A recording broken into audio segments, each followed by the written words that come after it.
Moje duše cítí, že je blízko. Já vím, že on je tady. Hele, jsem za hospodou, nasedláváme koně, jedeme je ustájit, pak jdeme do včel. Jít do včel?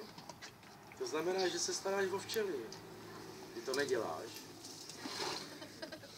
Ne, nepícháš, ale oni tě můžou.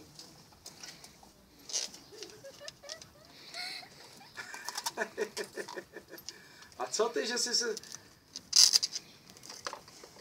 Proč jsi nepřijel minulý týden na lebku?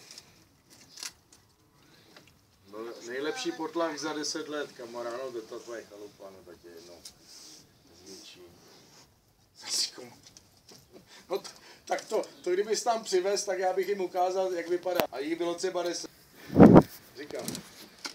No, kolikátýho mací chceme na tu vodu? 10. 10.